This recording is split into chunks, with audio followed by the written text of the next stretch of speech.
It's so easy to expect results yesterday, but the truth of the matter is most of us who are successful are anywhere between 10 and 20-year overnight successes. Pick one thing, go all in, and stick to it for the long run, because that's when you become a master at your craft.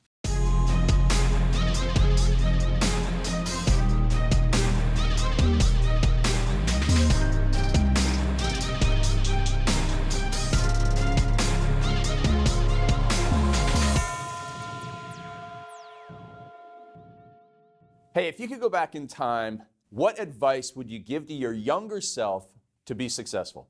Wow, that's a great question, Craig. All right, I am Craig Ballantyne. This is Bedros Keuilian, and we are here with another Empire Podcast show. And we're going to dive deep. We're going to have a lot of fun with this one, and it's because one of our viewers was so kind to send in a question for us. And it's funny because they were 14 years old, but they sent it to both of us, and we both answered without knowing each other's answer, and we're going to talk about that today. So the 14-year-old on Instagram that emailed us, he asked us, hey, if you were starting a business today, what would you do? Yeah. So what was your answer?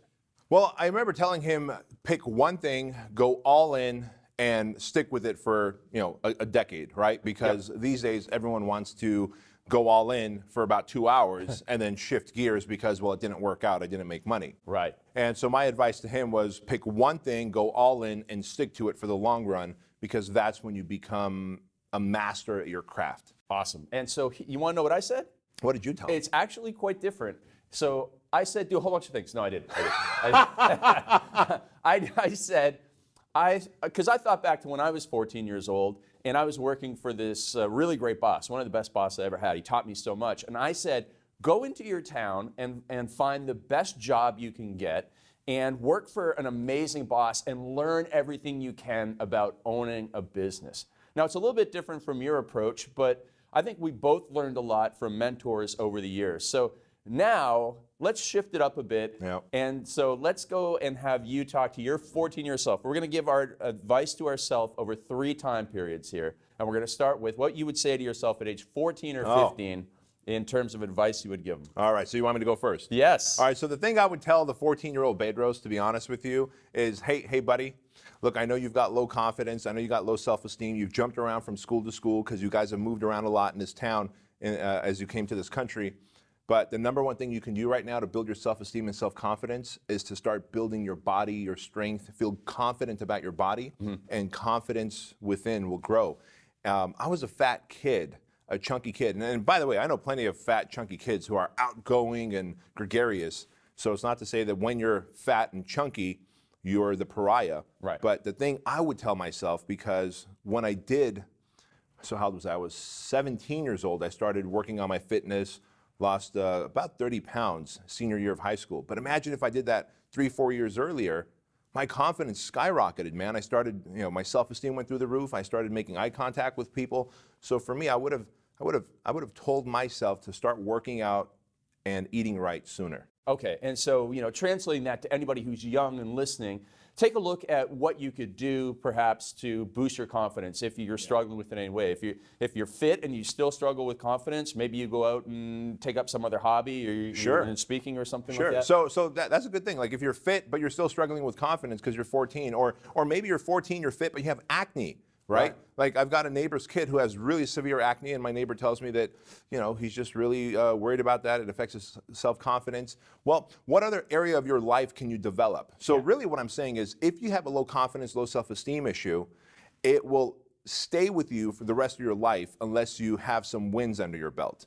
So for me, the win I was looking for was a physical transformation, because I was fat, I didn't have acne.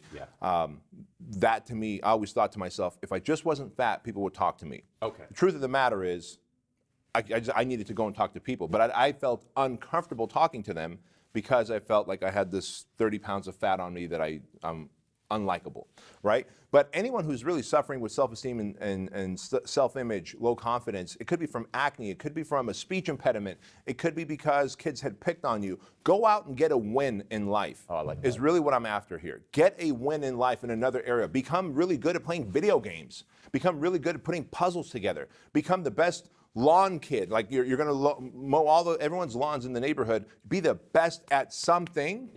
And for me, it was I finally took control of my body, and I was able to gain control of my self-esteem and self-image. So get some wins under your belt in another category of life. You can't fix your acne right now because that's what you're going through. Your hormones are through the roof. Get another win. Be the best juggler, right? But when you get a win, you get good at something, your confidence goes up because of that something, Yep. and then it bleeds into every other part of your life. And for me, the fat loss and the muscle gain bled into every other part of my life. And then from there, I was looking for more wins as an entrepreneur, right, as a student, et cetera. My grades even went up. Oh, that's amazing. So get that win, get that momentum, get that motivation, keep it going, keep it going, keep it going. Yeah, right? yeah. What about you? What would you tell the 14-year-old Craigie? All right, so 14-year-old Craigie started his job at age 13. I was working for $3.10 an hour, digging ditches, doing all this crazy work. And like I said, I had this amazing boss, this guy who was an immigrant to Canada. He had gone out on his own from a steady job and built this greenhouse business. And I realize now I had this guy with not all the answers, but all this wisdom. And I didn't ask him any questions. And so I look back and I think, Craig, don't be such an egomaniac. Don't be such a know-it-all. Get invested in this. I mean, this man has given you a job. He's given you an opportunity. I was fortunate that he did share some wisdom, but also I learned a lot just through what he was doing by observing. And so if I would go back, and this extends really for up until it was about age 30, I was always too smart for my own good and not asking for advice. That's something I would tell myself, go and ask, learn as much as you can about being an entrepreneur, about what it takes, about what sacrifices you'll have to make, about how you can deliver amazing results to the customer, about how important that is, about management, about leadership. That's what I would have done, is asked those questions.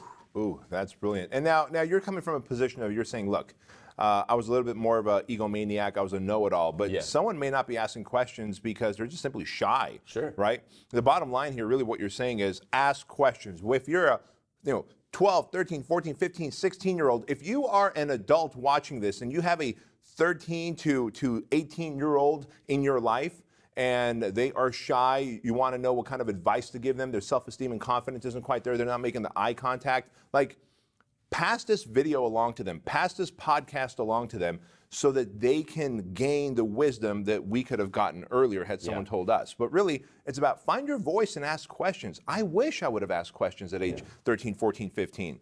I had them. Right. See, I was shy. You were the know-it-all, right?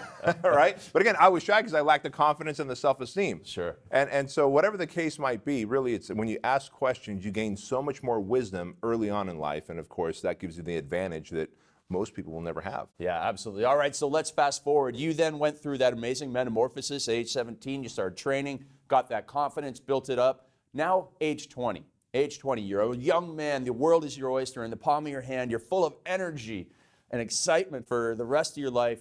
What do you go back in time and say, hey, 20-year-old Bedros, I got to talk to you and give you some advice here? Oh, man. And right around age 20, 21 is when I got certified as a personal trainer. Okay. And all I wanted to learn were the muscles, insert and originate. I wanted to learn the adenosine triphosphate system, the posterior chain, all this great stuff, right, about how the human body functions. Right. And I wish I can go back and tell myself, listen, you're going to have to sell the service of personal training, of fitness. Learn to sell, learn to communicate, learn to build rapport, learn to identify people's wants instead of their needs, find what benefits are instead of features, be able to get people to verbally commit, understand influence and persuasion.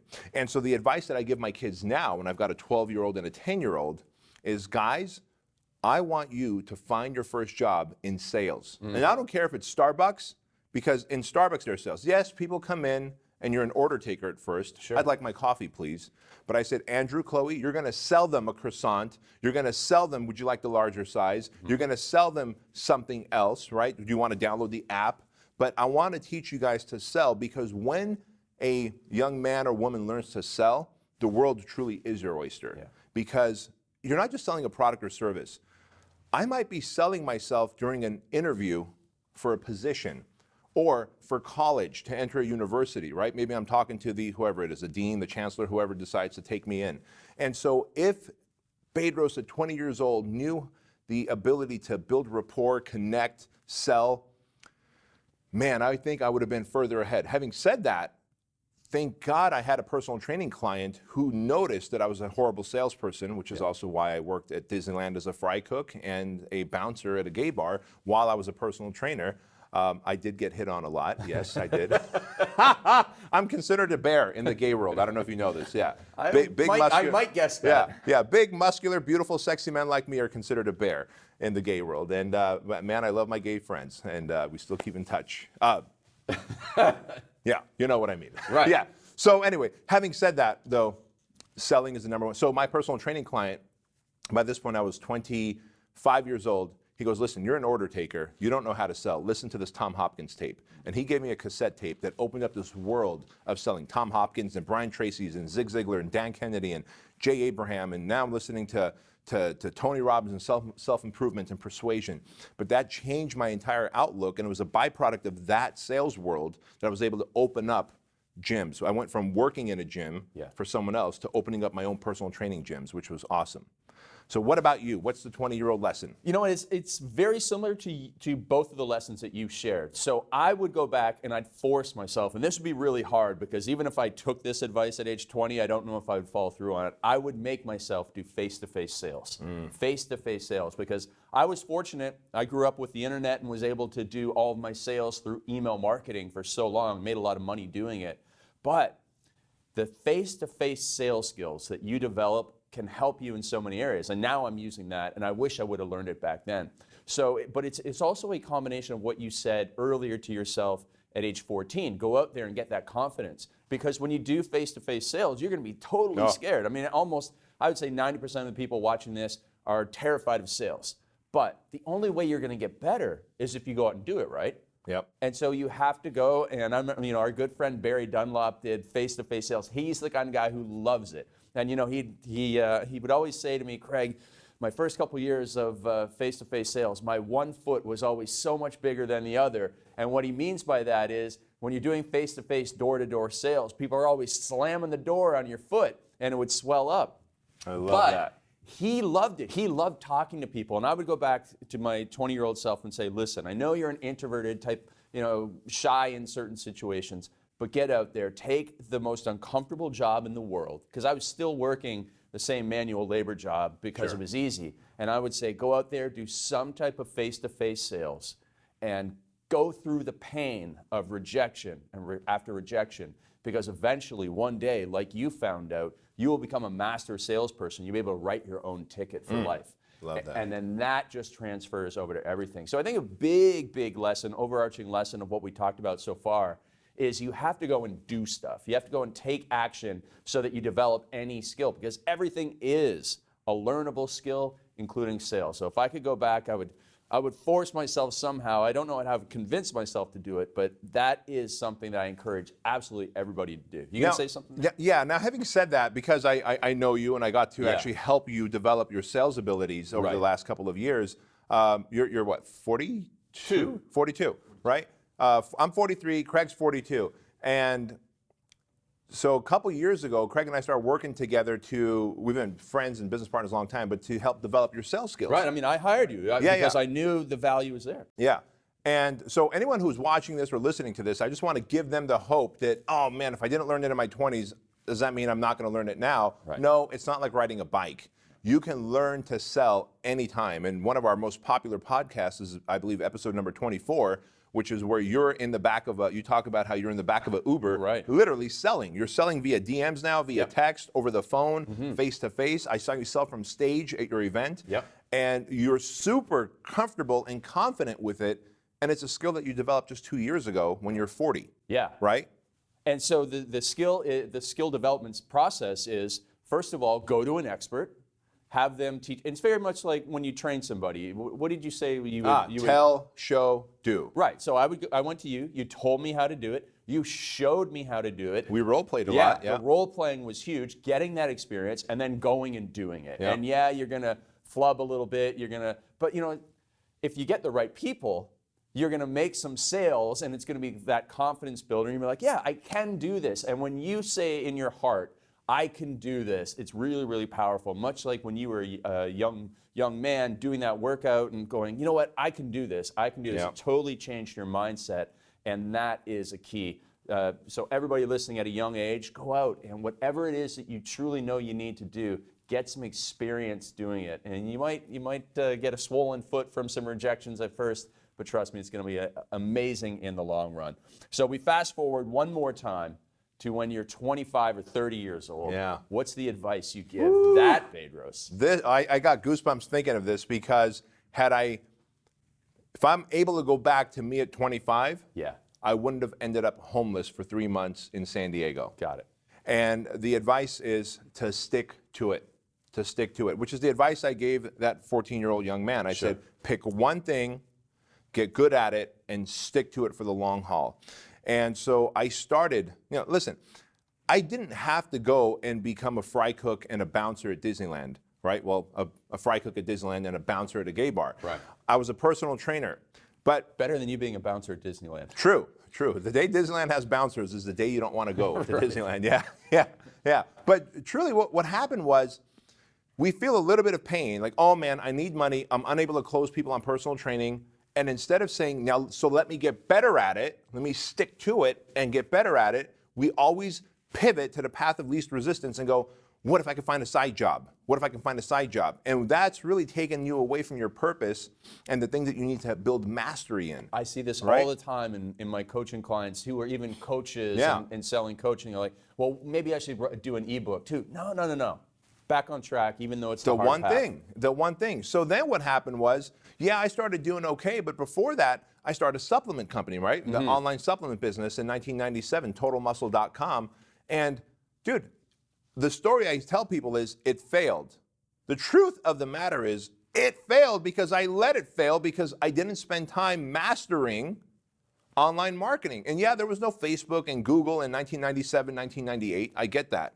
But there was still AOL and Earthlink, and I had an ability to email people. And there wasn't 9 million supplement companies, so it actually could have been easier. I was probably the only one online supplement company. I mean, I was way ahead of my time.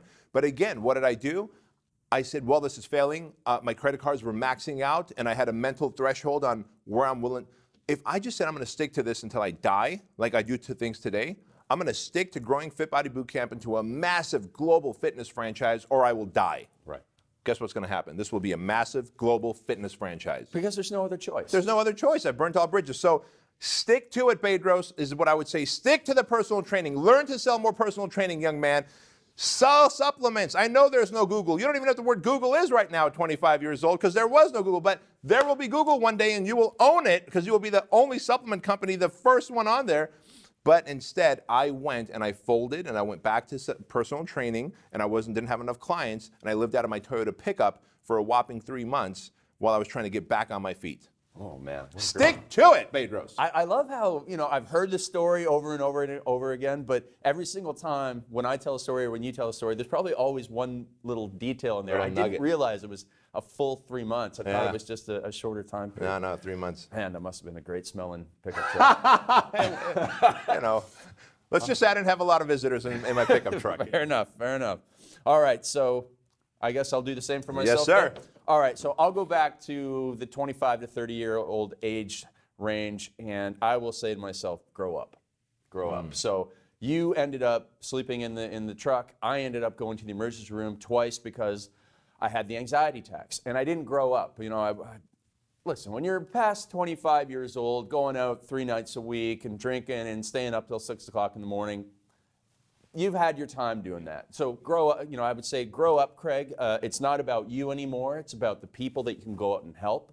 Because I was a good boy 6 days a week, and then one day of the week I just got so you're like upset. Satan on that one day. Right, very hypocritical. And it ruined me for a couple days in terms of my energy. But I wasn't thinking of the impact I could have on other people. I was like, if I would have stopped that 3 years earlier and not been that know-it-all and hired my coach a few years earlier, like you, had you done the right things and committed to that, I would also be so much further ahead. Right. I would have gotten my book out earlier. I would have got my programs to more people. And it really does come now when I look at it as a 42-year-old, man, you had so much opportunity to have huge impact on other people, but you were just looking at the impact you could have in your own world, in your own life. Yeah. And just switching that up, flipping the script in your mind, and thinking about other people. the earlier in life you can do that, thinking about how big of an impact can I have on the lives of other people for a positive benefit, oh man, the sooner you're going to have the world in the palm of your hand. So that's what I would say there. That's great advice, man, to tell yourself to grow up, because so many of us delay the process. Okay, just a couple more months of partying, a couple more months of sleeping in, a couple more months of this crappy job before I pull the trigger. Yeah. But couple more months become a few more years very quickly. Because the longer you wait, the harder it is to escape that inertia. Yeah, because it becomes a fixed habit. Exactly. Right. And you know what's funny? Maybe people watching or listening to this are saying right now, yeah, guys, but that's what it took. That's what made you who you are. I get it. But I don't want you to live in a Toyota pickup. I don't want you to go to the emergency room like this guy did with anxiety attacks that could have been prevented. And so if you are where we were, and what I like to call Jackassville, that's really what we're talking about here. Between the ages of 14 and about 28. Because I remember watching Jackass while drinking. Right. So yes, that's a great description. That is, it's Jackassville. We act as jackasses instead of stepping up into our fullest potential.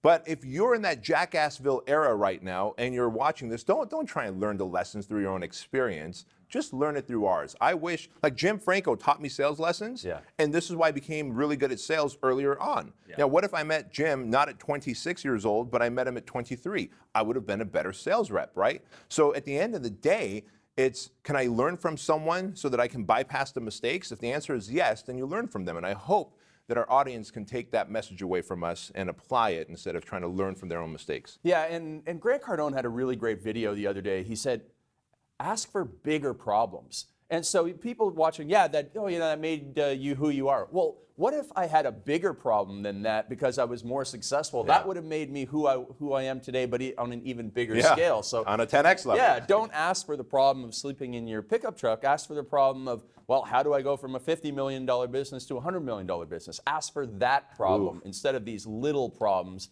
these little dramas that a lot of people think, make you. You don't have to go through that stuff. You are going to have failures. Everybody's going to. But you may as well make them pretty epic ones instead of just these little things that we lived ourselves into in Jackassville. Amen. Oh, that's great. All right, so let's sum up what advice we would give to young people today. I guess one of them is just get out there and get experience, build your confidence however you can. What else would you say? Learn to sell. Yes. Grow up. Yep. Right? And commit to that one thing over the long haul. I know with the social media world today, it's so easy to expect results yesterday. But the truth of the matter is most of us who are successful are anywhere between 10 and 20-year overnight successes. It seems overnight to you, but we have been grinding and bleeding for 10 to 20 years. I promise you. I've talked to Ed Milet a couple days ago. He was out here. Yep. Andy Frisilla last week at his place. Randall Pitch. We went to Huntington Beach. Me and Ed did. And every single one of these highfalutin entrepreneurs, and you and I are leaving for Scotland. Scotland! We only went there, but we're going to Scottsdale. Yeah, we're going to Scottsdale today, later on today, to be with about 60, 70 multimillionaires. And in that very room, every single person, I guarantee you, has bled for 10 to 20 years before they became who they are. So you've got to pay your dues. You've got to put in the time. And if you don't, you're simply going to miss that potential that you have. All right. So commit to that one thing. That is the overarching lesson from today's Empire Podcast show. So listen, if you like that, make sure you watch all the episodes at empirepodcast.com and then go over to iTunes, rate us, give us a 6-star review. I think you can only give 5-star, but give us 6 anyways. We'd love it. So straight out of Jackassville, I'm Craig Ballantyne, and this is my friend Bedros Keuilian. All right.